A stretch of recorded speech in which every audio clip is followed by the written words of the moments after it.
का सवाल अनकंफर्टेबल इसलिए इम्पोर्टेंट। राधा रानी शादीशुदा थी या नहीं, और थी तो किसके साथ, और क्यों भक्ति ट्रेडिशन में राधा कृष्ण के प्रेम को सबसे ऊंचा दर्जा दिया। ये टॉपिक किसी ड्रामा या कंट्रोवर्सी क्रिएट करने के लिए नहीं है, समझने के लिए। सो कमेंट सेक्शन को अग्नि परीक्षा बनाने से पहले सांस लीजिए। संस्कृत में प्रेम के तो इम्पोर्टेंट वर्ड्स बनते हैं, स्वकीय और पराकिया। स्व मतलब अपना, स्वकीय प्रेम सोशली एक्सेप्टेड, मैरिज के अंदर किया जाने वाला प्यार, मतलब हस्बैंड एंड वाइफ। और परा मतलब दूसरा, जो कि समाज के बाहर जाके रिस्क लेने वाला प्यार। राधा कृष्णा भक्ति ट्रेडिशन में और स्पेशली गौड़िया और वैष्णव लेटर भक्ति पोइट्री में राधा कृष्ण के प्रेम को पराकिया माना, और यह बात मॉडर्न माइंड को अनकंफर्टेबल भी कर सकती है। हम सोचते हैं भगवान को फोरबिडन रिलेशनशिप में इमेजिन क्यों करना, बट ट्रेडिशन का पॉइंट फिजिकल स्कैंडल नहीं है, पॉइंट है रिस्क। स्वकीय प्रेम सेफ है, सोसाइटी अप्रूव करती है, फैमिली अप्रूव करती है, यहाँ तक कि आपका स्टेटस भी सेफ रहता है।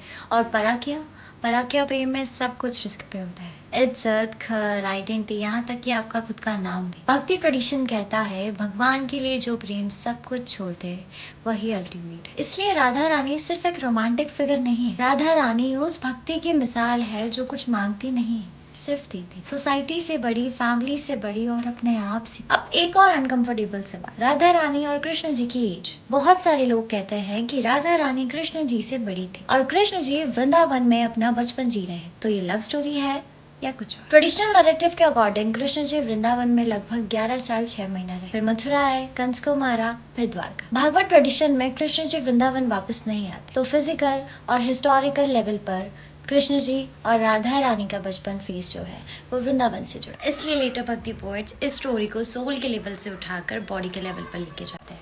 12, 13, 14 सेंचुरी के पोएट्स एक लिटरल टीनेज रोमांस नहीं लिख रहे, वो इंटरनल पुरुष और फेमिनिन की कहानी लिख रहे थे। टाइम से परे, बॉडी से परे, एक ऐसा प्रेम जो कंप्लीट होकर भी खत्म नहीं होता, इनकम्प्लीट होकर इंटरनल रहे। विद्यापति का एक ब्यूटीफुल पद है मैथिली में, राधा रानी कहती है, नयन न अवधि हम रूप निहार लो, नयन न तृप्ता भेल। मतलब सारी जिंदगी मैंने उसका रूप देखा, फिर भी मेरी आंखें तृप्त न हुई। ये लाइन रोमांस नहीं है, ये गहरी सोच है, विराह है। एक पूरी लाइफ टाइम के बाद भी दर्शन पूरा नहीं हुआ, और शायद यही राधा कृष्ण जी की स्पिरिचुअल पावर है। अगर राधा रानी कृष्ण जी की पत्नी होती तो स्टोरी कंप्लीट हो जाती है, और कंप्लीट स्टोरीज क्लोज हो जाती है। इनकम्प्लीट माइथोलॉजी गहरी सोच बन जाती। चैतन्य महाप्रभु और गौड़िया ट्रेडिशन में पराकिया भक्ति को हाई प्लेस दिया गया है। भक्त प्रेम करता है, रिवॉर्ड्स के लिए नहीं, स्टेटस के लिए नहीं, सोसाइटी के अप्रूवल के लिए नहीं, सिर्फ प्रेम के लिए प्रेम। बंगाल के एक पोएट चंद्रदास जी की एक बहुत इंपॉर्टेंट लाइन है, सबर उपोरे मनुष्य सत, तहर उपोरे नहीं। मतलब सब कुछ के ऊपर इंसान सत्य है, उसके ऊपर कुछ भी नहीं। चंद्रदास जी ने राधा कृष्ण जी को इतना ह्यूमन बनाया कि डिवाइन भी ह्यूमन इमोशन के सामने झुकने लगते हैं। यही महाभारत, गीता, भक्ति सबको असली चैलेंज करती है। कंफर्टेबल चीजें अक्सर अच्छी लगती है, ट्रेडिशन अनकंफर्टेबल सवाल पूछती है। और प्रेम कंफर्टेबल है तो अरेंजमेंट है, प्रेम को रिस्क लेना पड़ता है। ऑनेस्टली कमेंट्स दो, राधा रानी और कृष्ण जी की ये कहानी आपके लिए फिजिकल लव स्टोरी है या भक्ति का एक रूप। कोई गलत आंसर नहीं, ऑनेस्ट आंसर चाहिए।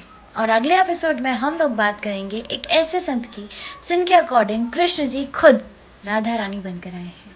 हाँ, ऐसा हुआ है ट्रेडिशन में। तब तक के लिए राधे राधे।